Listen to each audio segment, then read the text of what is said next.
नमस्कार। कार्यक्रम सहयात्रामा हार्दिक स्वागत छ। दर्शकबिन, यो कार्यक्रम मार्फत समाजका विभिन्न क्षेत्रमा योगदान पुर्याउँदै आउनुभएका व्यक्ति अनि उहाँको जीवनसाथीको बारेमा जानकारी गराउँदै आएका छौँ। सोही क्रममा आज विराटनगर निवासी दम्पति साहित्यकार नवराज सुब्बा र उहाँको जीवनसाथी चञ्चला सुब्बाको घरमा आइपुगेका छौँ। उहाँहरूसँगको रमाइलो कुराकानी भन्दा अगाडि केही दृश्यहरू।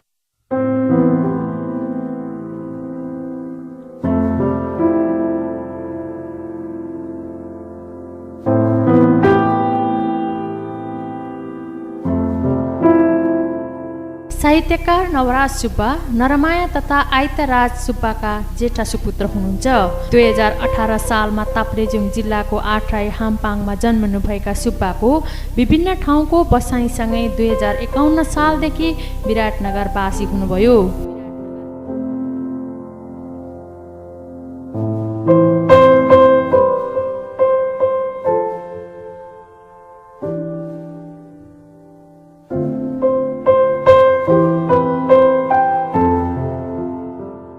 नेपाली तथा जनस्वास्थ्य विषयमा स्नातकोत्तर पुरा गर्नुभएका सुब्बा नेपालका विभिन्न ठाउँहरूमा 3 दशकदेखि निरन्तर सेवा दिँदै हाल जिल्ला जनस्वास्थ्य कार्यालय मोरङका कार्यालय प्रमुख पदमा सेवारत हुनुहुन्छ।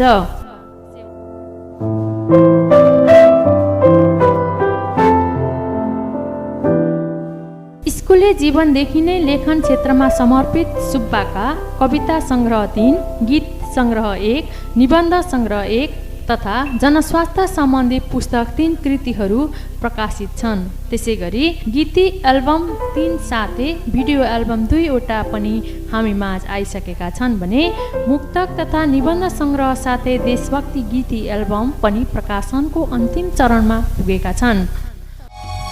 नेपाली नेपाली हामी नेपाली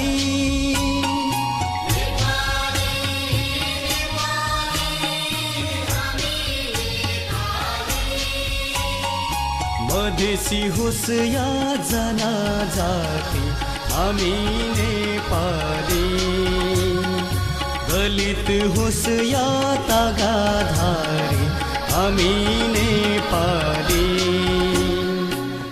नेपाली नेपाली हामी नेपाली, शहीदलाई सलाम जस्ता राष्ट्रिय भावनाले ओतप्रोत चर्चित गीत रचना गरेर चर्चामा आउनुभएका सुब्बा यो ज्यानको र गुलाबको थुङ्गा जस्ता गीत पनि गाउनुभएको छ। यो ज्यानको माया के माया, जन्मेको भूमि ठुलो रहेछ। विभिन्न सङ्घ-संस्थामा आबद्ध रहेका सुब्बालाई विभिन्न सङ्घ-संस्थाले सम्मान तथा अभिनन्दित गरेका छन् भने 2047मा गोर्खा दक्षिण बाहु पुरस्कारबाट पनि विभूषित हुनुहुन्छ।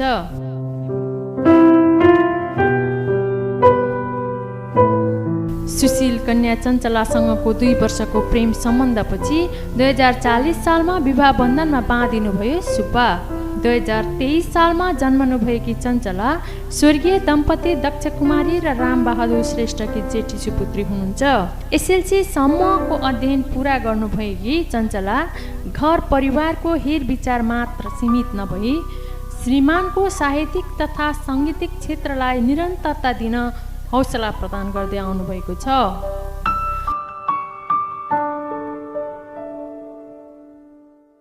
दुई छोरा, बुहारी अनि नाति अनुभवको उज्जवल तथा सुन्दर भविष्यको कामना गर्दै सुब्बा दम्पतिको आनन्द र सुखमय दाम्पत्य जीवनको सहयात्राले 30औं वसन्त मनाउने तर्खर गरिरहेको छ।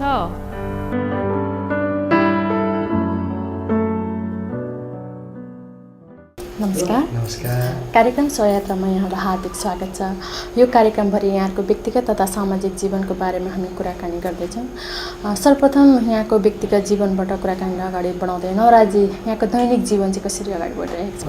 मेरो दैनिक जीवन चाहिँ अब बिहान 5 बजेतिर चाहिँ न्युजेपछि म एकछिन मर्निङ वाक गर्छु। मर्निङ वाक गरेर आइसकेपछि चाहिँ नास्ता खान्छु। त्यस पछाडि चाहिँ म अलिकति अब यो लेखपढ भनौँ अलिकति कम्प्युटरतिर बसेर अध्ययन अनुसन्धानको कुराहरू सृजनाको कुराहरू त्यहीबाट गर्छु। अनि अहिले त फेसबुक चलेको छ, फेसबुक के आयो के खबर आयो इन्टरनेटमा त्यो आउने समाचारहरू अनि जुन इमेलहरू चेक गर्छु। यसरी मेरो सुरु हुन्छ दिन। चञ्चलाजी यहाँ चाहिँ के गर्नुहुन्छ दिनभरि? म बिहान उठेर म त त्यही हो घरकै म गृहिणी भएको हुनाले घरमै उहाँले अघि नै बिहानै नास्ता चाहिसक्नु त्यही उहाँको नास्ता बनाउने, छोराछोरी चियाछा घर सफासुग्घर। यहाँको लभ म्यारिज होइन 2040 सालमा भयो। कसरी सुरु भयो त यहाँको प्रेम चाहिँ? कसरी सुरु भयो, कहाँबाट सुरु भयो? उनी चाहिँ त्यस बेला सरस्वती माध्यमिक विद्यालयमा उनी पढ्दथिन्। अनि म चाहिँ त्यस बेला हाङपाङ हेल्पपोस्ट, त्यही गाउँकै हेल्पपोस्टमा इन्चार्ज भएर गएको थिएँ। अब गाउँको डाक्टर भएर गएको थिएँ भनौँ। त्यसरी गर्दाखेरि अनि अब म कहिले कहिले स्कुलमा पनि पढाउन जान्थेँ। त्यो 2 बजे पछाडि अफिस आवर्स सकेपछि कहिले जान्थेँ। र यसरी नै अब हाम्रो भेटघाट भयो। उनको डेरा पनि उनी चाहिँ मेरो गाउँदेखि पल्लो गाउँको हुन्। उनी चाहिँ डेरामा बसेका थिइन्, मेरो घरदेखि केही मुनतिर बसेका थिइन्। अनि उनको चाहिँ बाटो घर जाने, उनको घर चाहिँ ताप्लेजुङ जाने बाटोमा पर्दथ्यो, दोभान भन्ने ठाउँ। अनि यसरी हाम्रो भेटघाट भयो र कुराकानीहरू भयो। अब विवाह चाहिँ हाम्रो करिब अब देखादेख भएपछि त्यही हो। अब माया बस्यो होला। कहिले थाहा भयो त माया बसेछ हाम्रो भनेर? करिब 40 साल बिहा भयो। त्यस 39 सालतिर चाहिँ 1 वर्ष अगाडि चाहिँ हाम्रो अलिकति गहिरो नै भएको थियो जस्तो लाग्छ। 39 तिर चाहिँ अब विवाह गर्ने अवस्थामा त्यहाँ हामी पुग्यौँ। प्रस्ताव कसले राख्नु भएको थियो बिहा गर्नुपर्छ भनेर? प्रस्ताव त मैले नै राखेँ। हजुरलाई कस्तो लाग्यो त मैले प्रस्ताव राख्दाखेरि? एउटा होइन एउटा जागिरे केटा पाइराख्नु भएको छ। सुरुमा त अब अलि अचम्म पनि लाग्यो होइन। अब तर जे होस्, अब के थियो भने उहाँ चाहिँ त्यस जमानाको हिरो नै हो कि। सबै कुरामा, पढाइ लेखाइमा, गीत सङ्गीत पनि त्यो बेला पनि थियो कि। त्यति बेलाकै पनि यो रेडियोहरूमा उहाँको के आइरहन्थ्यो कि पहिल्यैदेखि नै। अनि त्यो पनि सुनिराखेको। अब गाउँघरमा पनि सबैको आँखा परेको मान्छे हो क्या। चञ्चलाजी, एउटा हामी नारी होइन, पुरुष प्रधान देश छ हाम्रो समाज। उहाँलाई त सजिलै भयो आफ्नो घर परिवारमा एडजस्ट गर्नको लागि। यहाँलाई चाहिँ एउटा अन्तर्जातीय एउटा नारी, एउटा केटी भएको कारणले आफ्नो घरमा कस्तो फिलिङ भयो? मतलब यहाँलाई कतिको सङ्घर्ष गर्नु पर्यो घर व्यवहारलाई खुसी पार्नको लागि, समाजलाई खुसी पार्नको लागि? मलाई घर व्यवहारमा उहाँको सहयोग त थिँदै थियो होइन। उहाँले चाहिँ सबै घरमा चाहिँ अब सबै मेरो बारेमा सबै कुरा बताइ पनि सक्नुभएको थियो। त्यही गाउँमा पढेको हुनाले मेरो परिवारको सबैसँग चिनजान पनि थियो होइन। सबै सासू ससुरा देवर नन्दहरू सबैसँग परिचय भइसकेको हुनाले त्यस्तो गाह्रो पनि भएन। हाम्रो उसमा यो राई लिम्बूहरूको परिवारमा चाहिँ त्यस्तो कट्टर यस्तो यो छुनै नदिने, यसले छोको नखाने भन्ने चाहिँ कुनैको पनि छैन होइन। तर पनि एउटा हुन्छ नि, एउटा बाउआमा, आफूलाई जन्म दिने बाउआमाले एउटा बिहा गर्दैखेरि 2-4 वर्षसम्म एक्सेप्ट नगर्नु, मतलब यहाँ नजानु, आफ्नो बुवा आमालाई हेर्न नपाउनु, कस्तो भयो त त्यतिखेर चाहिँ यहाँलाई? साँच्चै कि मैले गल्ती नै पो गरेँ कि जस्तो पनि लाग्यो क्या। त्यस्तो कि पछि चाहिँ त्यो 2-3 वर्ष नै त्यसरी जानु पाइँदैन भन्ने त सोचिएन सुरुमा चाहिँ। आफ्नो छोरी हो, बुवा आमा हो, त्यस्तो माया गरेर बसेको। अब 2-4 दिनमा माफ पाइएला जस्तो पनि लागेको थियो। तर त्यो के कारणले हो निकै ढिलै भयो होइन। दुःख लाग्यो। अब त्यही भएर अब त्यो गाउँमा त्यहाँ नजिकै बसिराखेपछि आफ्नो गाउँकोहरू पनि त्यही स्कुल नजिक, मेरो घर चाहिँ त्यो हाई स्कुलकै एकदम छेउमै छ कि। त्यो हाई स्कुल चाहिँ मेरो माइती गाउँकोहरू पनि हाई स्कुल लेभलको पढ्नु चाहिँ त्यहीँ आउनुपर्ने। त्यो हुनाले अब माइती गाउँकोहरू पनि देखिरहने, सबै देखिरहँदा त मलाई त झन् अब अझै ऊ भयो होइन। त्यो भएको हुनाले अब त्यो उहाँले पनि बुझ्नुभयो। अब उहाँले त्यहाँबाट जाने इच्छा गर्नुभयो अथवा अफिसियली आफै भयो त्यो चाहिँ मलाई थाहा छैन होइन। त्यहाँदेखि अनि हामी 41 सालतिर होला उता 5 थर गयौँ। जागिरकै सिलसिलामा। त्यहाँदेखि चाहिँ करिब करिब हामी बाहिर नै छौँ, यसो घरमा कहिले। जस अहिले राम्रो सम्बन्ध छ दुवै परिवारसँग? त्यो सम्बन्ध त के, अन्तिममा त मेरो बुवा आमा नै मैले ल्याएर राखेँ, यही घरमा सबै गरेँ होइन। म जेठी छोरी हो, मेरोपट्टिको दाइहरू हुनुहुन्न होइन। अनि आमाको इच्छा चाहिँ अब यही छोरी हो, यसले नै गर्छ मेरो भन्ने सानैदेखिको इच्छा। त्यो सानैदेखि नै मलाई आमा बुवाले त्यत्रो विश्वास गरेको, मैले त्यसो गरेँ। त्यसमा मलाई एकदम मैले यो बुवा आमालाई केही गर्नु सकिनँ भने चाहिँ म चाहिँ अब साँच्चै नै मैले गल्ती नै हुन्छ भने होइन। त्यो कुरा उहाँलाई पनि थाहा थियो। त्यसले उहाँको पनि म धेरै गुणी छु क्या। यो मेरो बुवा आमालाई ल्याएर यो छोरीको घरमा छोरीले आफ्नो आमा बुवालाई ल्याएर राखेर सबै कुरो यहाँ अन्तिम आमाको अन्तिम पनि मैले यिनै सबै आफै गरेँ कि। अब त्यो पनि गर्न उहाँले ठुलो सहयोग गर्नुभयो होइन। त्यसको लागि चाहिँ अब मैले जे होस् पहिला जे जति गल्ती गरेँ, चित्त दुखाएँ आमा बुवाको भए पनि जे होस् अन्तिम क्षणमा मैले गर्नुपर्ने कर्तव्य सबै पुरा गरेँ। त्यसबाट मेरा पहिला रिस गर्ने, नबोला त्यहाँ बोलाइस् भने हामी तेरो घरमा आउँदैनौँ न भन्नेहरू पनि सबै मेरो घरमा आइदियो कि। त्यो मलाई एकदम खुसी लागेको छ। पहिला विवाह हुँदाखेरि चाहिँ अब अन्तर्जातीय विवाह भयो, कस्तो होला के बुहारी कस्तो होला के भन्ने थियो। अहिले चाहिँ अब सबैभन्दा मेरो अरू भाइहरू, म जेठो छोरो हुँ, अरू त भाइहरू नै छन्। सबै हाम्रो परिवारमा सबैभन्दा मनपर्ने घरको बुवा आमालाई मनपर्ने बुहारी नै ऊ नै भएको छ अहिले है। र अब यता ससुरालीपट्टि त अब सासू ससुरालाई पनि मैले यहाँ सेवा गर्ने मौका पाएँ। त्यो हामीले एउटा छोरा ज्वाइँ भएर छोरा बुहारी भएर गर्नुपर्ने दायित्व त गरेर देखाएको भन्ने एउटा नमुना हो। उसले राम्रो व्यवहार गरेर देखाएर नै त्यो हामीले प्राप्त गरे हो। यहाँहरूसँगको रमाइलो कुराकानीलाई एकछिन विश्राम दिन चाहन्छु। दर्शकबिन, कुराकानी अझै बाँकी नै छन्, हामीसँगै रहनुहोला।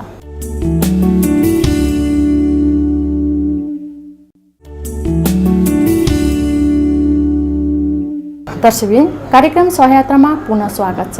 हामीसँग हुनुहुन्छ साहित्यकार नवराज सुब्बा र उहाँको जीवनसाथी। उहाँहरूसँगको रमाइलो कुराकानीलाई हामी निरन्तर अगाडि बढाइरहेका छौँ। एउटा गाउँको इन्चार्जबाट एउटा जिल्लाको प्रमुख भएर अहिले अगाडि बढिरहनु भएको छ होइन। त्यो सँगसँगै यता यहाँ साहित्य क्षेत्रमा पनि निकै अगाडि हुनुहुन्छ होइन। गीति सङ्ग्रहहरू, हामीले निबन्ध, मतलब यस्ता विभिन्न हजारजनौँ पुस्तकहरू पनि यहाँका निस्किसकेका छन्। यसरी एउटा डक्टरको पेसामा, एउटा मेडिकल क्षेत्रमा लागेको व्यक्तिलाई एउटा साहित्य क्षेत्रमा चाहिँ कसरी प्रभावित हुनुभयो, कसरी यतातिर आउनुभयो त? यो चाहिँ के छ भने, मेरो पेसा त मैले सुरु गरेको 37 सालदेखि मैले अघि भने होइन।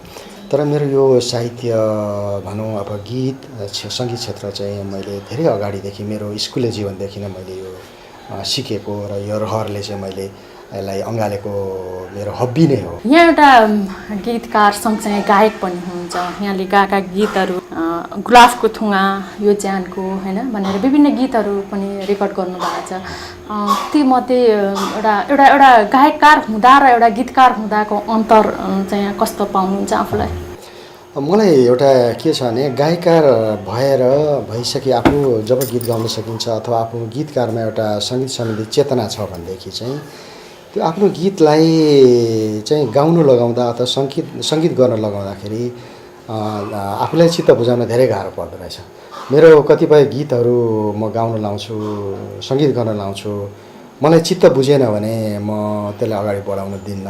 मेरो एउटा म अलिकति त्यसमा चाहिँ, किनभने गीतको भावलाई बोक्न सक्ने गरी सङ्गीत र स्वर दिन सकेन भने म अलिकति असन्तोष व्यक्त गर्छु। र त्यसले गर्दाखेरि एउटा गीतकार गायक भइसकेको हुनाले गायकीमा म आफू गाउन सक्दिनँ, म आफूले त्यति न्याय दिन सक्दिनँ। तर गाउन सक्ने, न्याय दिन सक्ने मान्छेहरूलाई छनौट गर्ने, चयन गर्ने एउटा क्षमता भएको हुनाले मलाई चाहिँ कहिले साथीहरूसँग काम गर्नलाई साथीहरूले के सोच्नुहुन्छ होला, अलिकति नराम्रो सोच्नुहुन्छ भन्ने मलाई डर लाग्छ। तर मेरो एउटा दृष्टिकोण चाहिँ यसमा त्यो छ। नेपाली हामी नेपाली होइन, यो गीतले एउटा निकै राम्रो बजार पनि पाएको छ। एउटा राष्ट्रिय सेवा, एउटा राष्ट्रिय भावना बोकेको एउटा यो गीतले यसरी राम्रो सबै दर्शकहरूले मन पराउँदाखेरि यहाँलाई कस्तो फिल भइरहेछ? मलाई खुसी लागेको छ। मैले धेरै गीतहरू त्यसअघि लेखेँ, त्यस पछाडि पनि लेखिरहेको छु। तर हालसम्म त्यो गीतले नै मलाई चिनाए जस्तो लाग्छ। मैले वास्तवमा त्यति बेला एउटा समय, एउटा देशको एउटा हामीले जुन भोगेको पीडा, नेपालीहरूले भोगेको पीडा, आम नेपालीहरूले चाहिँ को चाहना मैले कसरी अभिव्यक्त गरौँ त? हामी देशको अखण्डता र एकताको लागि हामी जुन एउटा जातिगत हिसाबले जुन द्वन्द्वमा हामी फस्न लागेका थियौँ त्यस बेला, यो मधेस आन्दोलन हामी विराटनगरमा हामीले आँखाले देख्यौँ। त्यसले गर्दाखेरि अब हामीले हाम्रो देशको लागि हामी जुन स्रष्टाहरूले केही नलेखिकन हुँदैन र यसमा कलाकार साथीहरूले पनि हाम्रो साजन राईजी उहाँले एउटा यस भावनाको गीत म गाउँछु भन्ने एउटा आशा राख्नुभयो र अब यस कस्तो किसिमको चाहिँ गीतहरू ठिक हुन्छ, कस्तो किसिमको अहिलेको छ हाम्रो वातावरणमा चाहिँ सन्देश दिन आवश्यक छ भन्ने कुराहरू हामीले छलफल गऱ्यौँ र कलाकार साथीहरूसँग, अन्य साहित्यकार साथीहरूसँग र म आफ्नो अनुभवको आधारमा चाहिँ मैले एउटा सामाजिक रूपले एउटा साहित्यिक चाहिँ फाँटमा, साङ्गीतिक फाँटमा एउटा सन्देश दिनुको लागि मैले नेपाली हामी नेपाली, मधेसी होस् वा जनजाति हामी नेपाली भनेर यो गीत मैले रचना गरेँ। साजन राईजीले राम्रो गाउनुभयो, सङ्गीत गर्नुभयो र यसलाई मैले काठमाडौँमा लगेर यसलाई मिक्सिङ पनि गराएँ र एल्बममा पनि निकालेँ र यसको भिजुअल पनि मैले युट्युबहरूमा पनि राखेँ। अब अहिले सुन्छु यो गीत चाहिँ विदेशमा पनि धेरै देशहरूमा जहाँ नेपालीहरू छन् त्यहाँ पनि सुन्छौँ, हामीले सुनेका हौँ भनेर भन्नुहुन्छ। त्यो सुन्दाखेरि मलाई खुसी लाग्छ। मैले देशको लागि, यो हाम्रो समाजको लागि कमसेकम एउटा चाहिँ गीत मैले लेखेछु है भने जस्तो मलाई खुसी लाग्छ, गर्व लाग्छ। त्यसमा हाम्रो मिडियाका जस्तो तपाईँहरू मित्रहरूले पनि यो गीतलाई रुचाएर, धेरै हाम्रा मिडियाकर्मी साथीहरूले रुचाइदिनु भएको छ।